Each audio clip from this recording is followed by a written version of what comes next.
Свободу Абдулькадира Япчана, одного из современных лидеров уйгурского народа, ограничили поселком, в котором расположен его дом. Абдулькадир Япчан был задержан в 2016 году. Открытый суд над Абдулькадиром Япчаном, находящимся на территории Турции более 15 лет под наблюдением комиссариата ООН, прошел в районном суде Чаглаян. В течение 3 лет Япчан, выдачи которого требовали власти Китайской Народной Республики, находился в центре депортации. Решением суда свободу уйгурского лидера ограничили поселком Февзи-Чакмак, расположенным в районе Кучук-Чек-Медже. На выходе из здания суда Япчан выступил с речью, в которой заявил, что несмотря на то, что Китай продолжает вести политику подавления, народ Восточного Туркестана не прекратит бороться за независимость. В конце Япчан подчеркнул, что борьба за свободу Восточного Туркестана является общей для всего исламского мира.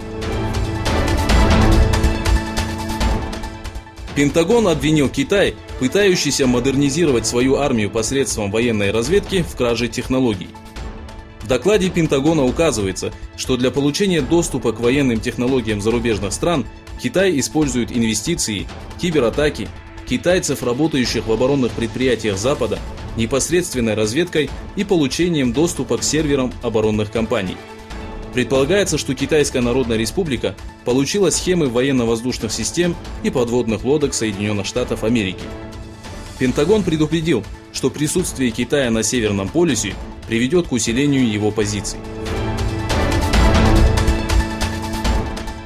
По сообщениям Всемирной организации здравоохранения, с момента столкновения войск генерала Хафтера и армии Народного фронта, воюющими за Триполи и его окраины, погибло 392 и ранено 2000 человек.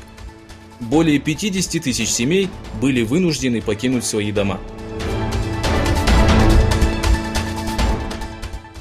Во время телефонного разговора с Дональдом Трампом президент России Владимир Путин обсудил с американским коллегой ситуацию в Венесуэле, Северной Корее, Украине и двусторонние отношения. Путин подчеркнул, что народ Венесуэлы имеет право на самоопределение. Лидеры обсудили и обстановку Украины, в которой недавно прошли президентские выборы. В свою очередь, пресс-секретарь Белого дома Сара Сандерс сообщила, что лидеры также обсудили вероятность нового соглашения о ядерном разоружении. В конце выступления Сандерс напомнила слова Трампа, заявившего, что власть в Венесуэле должна быть передана оппозиции мирным путем. Специальный представитель США в Афганистане Залмай Халилзаде в рамках мирного тура в 6-й раз сел за стол переговоров с лидерами талибов.